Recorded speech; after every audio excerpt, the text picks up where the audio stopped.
정윤호 목사님과 함께하는 오늘의 큐티입니다. 5월 25일 오늘의 말씀은 시편 22편 22절에서 31절까지입니다.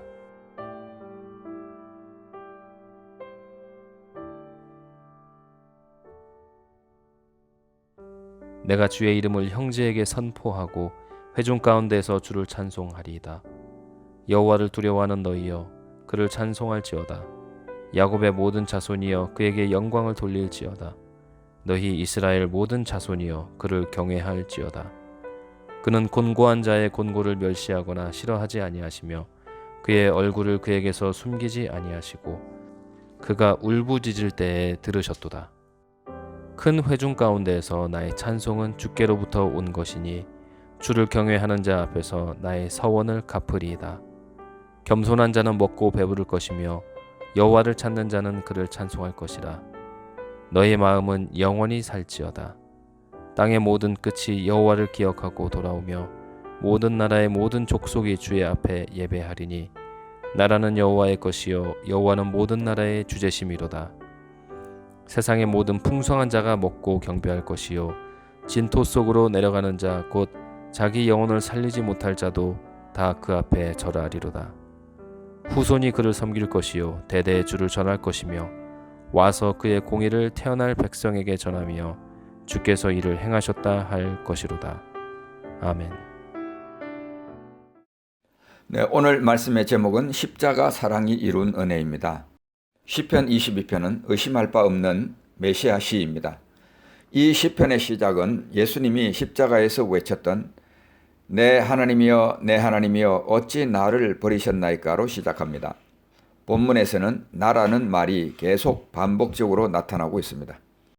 2절에 밤낮 부르짖어도 응답받지 못하는 나, 6절 인간으로서 모든 권리를 짓밟히고 있는 나, 7절 8절은 사람들에게 조롱과 수치를 당하고 있는 나. 이런 비극적인 모습은 십자가 위에서 예수님에 의해 재현됩니다. 이 시편에 나타난 예언의 성취를 우리가 주목해 보아야 합니다.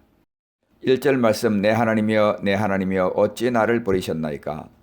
복음서에서 엘리 엘리 라마 사박다니라고 예수님은 외쳤습니다. 하나님 하나님 어찌하여 나를 버리셨나이까 라는 말입니다. 7절에 머리를 흔들며 말하되 이 말도 복음서에서 그대로 이루어졌습니다. 군병들과 지나가는 사람들이 머리를 흔들며 예수님을 모욕했습니다.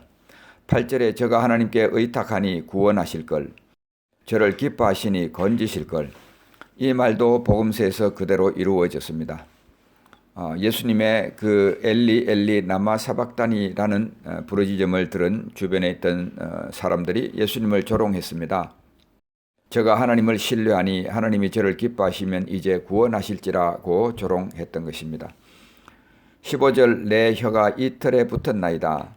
이것도 예수님께서 십자가에서 내가 목마르다고 말씀하셨습니다. 18절에 내 겉옷을 나누며 속옷을 제비 뽑나이다. 예수님을 십자가에 못 박은 그들은 예수님의 옷을 제비 뽑아 나누었습니다. 자, 이것이 시편 22편 앞부분에 나오는 말씀입니다. 오늘 우리가 본문으로 본 시편 22편 22절부터 31절까지는 다윗의 기도에 대해서 하나님이 응답하셨기 때문에 다윗은 하나님을 찬양하고 있습니다. 여기서 다윗이 부르는 승리의 노래는 한마디로 우주적인 성격을 내포하고 있습니다. 다윗은 땅 끝에 사는 이교도들이 여호와께 회개하고 돌아온다고 말하고 있습니다. 그리고 여호와께서 이방 민족의 통치자가 될 것을 선포하고 있습니다. 그런 의미에서 이 노래는 예언적인 의미를 내포하고 있습니다. 오늘 말씀 속에는 그리스도의 구속으로 말미암아 이루어진 놀라운 결과들이 예언되어 있습니다. 첫 번째로 우리가 하나님의 가족이 된다는 말입니다. 22절입니다. 내가 주의 이름을 형제에게 선포하고 회중 가운데에서 주를 찬송하리이다. 부활하신 예수님은 제자들을 가리켜 내 형제라고 불렀습니다. 마태복음 28장 10절에 이렇게 기록합니다. 이에 예수께서 이르시되 무서워하지 말라. 가서 내 형제들에게 갈릴리로 가라 하라. 거기서 나를 보리라 하시니라. 이 말씀은 예수님께서 무덤을 찾아왔던 여인들에게 하신 말씀입니다.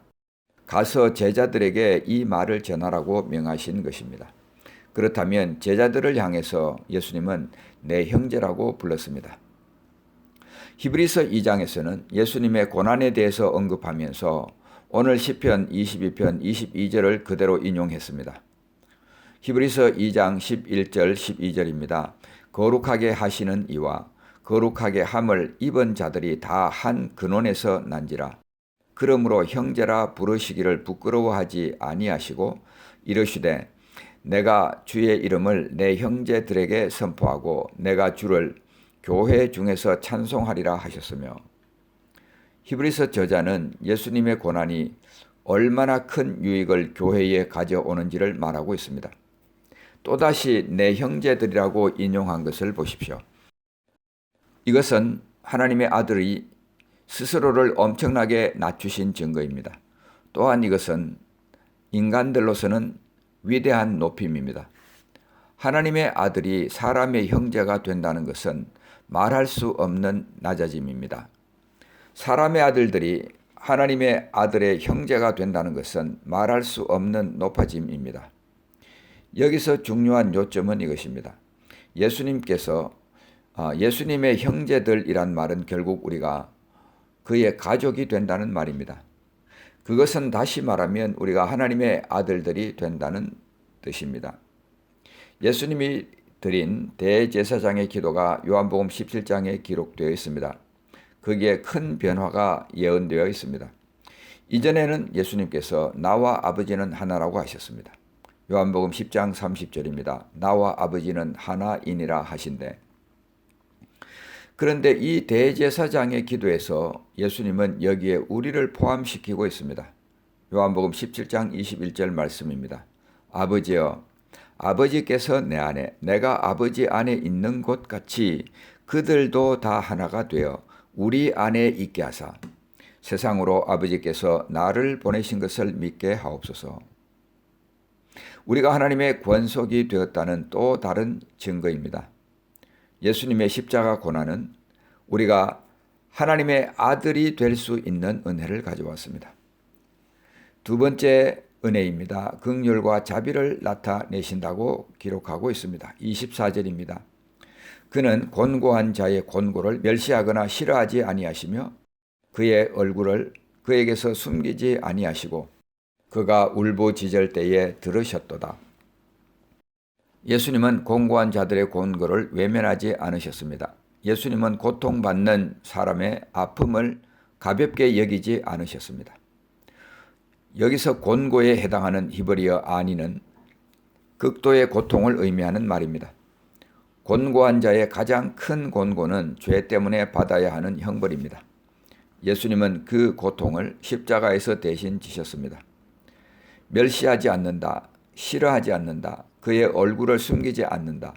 이런 말들은 구약에서 예언된 메시아의 모습입니다. 이사야 32장 1절 2절은 메시아의 모습을 이렇게 말합니다.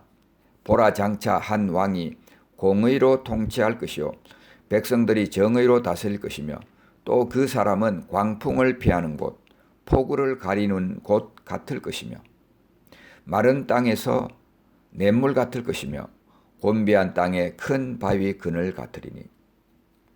이사야 42장 3절은 메시아의 모습을 이렇게 예언합니다. 상한 갈대를 꺾지 아니하며 꺼져가는 등불을 끄지 아니하시고 진실로 정의를 시행할 것이며.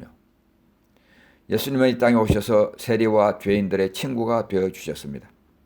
예수님은 인자가 온 것은 잃어버린 자를 찾아 구원하려 하심이라 선포하셨습니다. 예수님은 건강한 자에게는 의사가 필요 없고 병든 자에게라야 필요하다고 진단하셨습니다. 예수님은 이 땅에서 멸시받는 자들에게 하늘의 위로를 주기 위해 오신 것입니다. 하늘이 치유할 수 없는 땅의 슬픔은 없습니다. 예수님의 십자가는 하나님의 긍휼과 자비가 폭포같이 우리에게 임하게 해 주셨습니다. 예수님의 사랑으로 인한 위대한 반전이 일어나게 된 것입니다. 세 번째로 예수님의 그 십자가의 사랑은 우리에게 풍성한 삶을 가져왔습니다. 26절은 이렇게 말합니다. 겸손한 자는 먹고 배부를 것이며 여호와를 찾는 자는 그를 찬송할 것이라. 너희 마음은 영원히 살지어다. 겸손한 자에 해당하는 히브리어 아나윈은 24절의 곤고한 자에 해당하는 히브리어 아니의 복수형입니다. 겸손한 자는 곧 곤고한 자를 의미합니다. 곤고한 자들이 이제는 먹고 배부르게 되었습니다. 이 말씀은 마태복음 5장 6절 말씀을 생각나게 합니다. 의에 줄이고 목마른 자는 복이 있나니 그들이 배부를 것이며. 하늘의 은혜는 땅에서 소외된 자들을 찾고 계십니다. 그리고 그들을 위로하십니다. 마음이 높은 사람은 이 은혜를 발견하지 못합니다. 예수님께서 이 땅에 오신 목적을 두 가지가 있다고 말씀하셨습니다. 요한복음 10장 10절입니다. 내가 온 것은 양으로 생명을 얻게 하고 더 풍성히 얻게 하려는 것이라. 예수님 오신 목적 하나는 우리에게 생명을 주시는 것입니다. 또 다른 하나는 그 생명이 풍성해지는 것입니다. 풍성함이 없는 생명을 살아간다는 것은 별 의미가 없습니다. 오늘 말씀에 이 구절에 있는 겸손한 자는 먹고 배부를 것이며, 이 말씀을 주목해 보아야 합니다. 영적 풍성함의 비결이 이 속에 들어 있습니다. 영적 풍성함은 가난한 마음에서 시작합니다. 가난한 마음이란 찾고 찾는 마음입니다. 가난한 마음이란 영적 목마름입니다. 가난한 마음이란 겸손한 마음입니다. 가난한 마음이란 자신에게 없다는 것을 아는 마음입니다. 가난한 마음이란 오직 하나님께만 해답이 있다는 걸 인정하는 마음입니다. 예레미야 29장 1절 말씀에 너희가 온 마음으로 나를 구하면 나를 찾을 것이요 나를 만나리라. 시편 82편 10절에는 이렇게 말합니다. 나는 너를 애굽 땅에서 인도하여 낸 여호와 내 하나님이니 내 입을 크게 열라 내가 채우리라. 예수님도 요한복음 7장 37절에 이렇게 말씀하십니다. 명절 끝날 곧 큰 날에 예수께서 서서 외쳐 이르시되 누구든지 목마르거든 내게로 와서 마시라. 가난함으로 부하게 되는 것, 하늘의 위대한 반전입니다. 가난함으로 부하게 되는 것은 하늘의 위대한 비밀이기도 합니다. 오늘 말씀을 맺도록 하겠습니다. 하나님의 십자가 사랑은 우리로 하여금 하나님의 가족이 되게 해 주셨습니다. 하나님의 십자가 사랑은 우리로 하여금 긍휼과 자비의 대상이 되게 해 주셨습니다. 또한 하나님의 십자가 사랑은 우리로 하여금 풍성한 삶을 살게 해 주셨습니다. 사랑하는 성도 여러분, 영적 풍성함의 비결은 마음의 가난함에 있습니다. 목마르고 가난한 삶을 살고 있다면 체념하거나 지쳐있지 말고 오히려 마음을 가난하게 함으로 영적 풍성함을 누려가시길 우리 주님의 이름으로 축복합니다. 기도하겠습니다. 하나님 아버지, 은혜를 감사합니다. 예수님의 그 십자가 고난, 말할 수 없는 고난이었습니다. 그러나 그 십자가 고난으로 말미암아 하나님은 우리에게 주님의 그 사랑을 부어주셨습니다. 우리로 하여금 하나님의 가족이 되게 해주셨습니다. 우리로 하여금 긍휼과 자비의 대상이 되게 해주셨습니다. 우리로 하여금 풍성한 삶을 살게 해주셨습니다. 아버지 하나님, 영적 풍성함의 비결이 우리 마음의 가난함에서 시작한다는 것을 기억하게 하여 주옵소서. 마음을 가난하게 함으로 하나님께서 우리에게 부어주신 그 풍성한 삶 누려갈 수 있도록 은혜를 베풀어 주시옵소서. 예수님의 이름으로 간절히 기도하옵나이다. 아멘.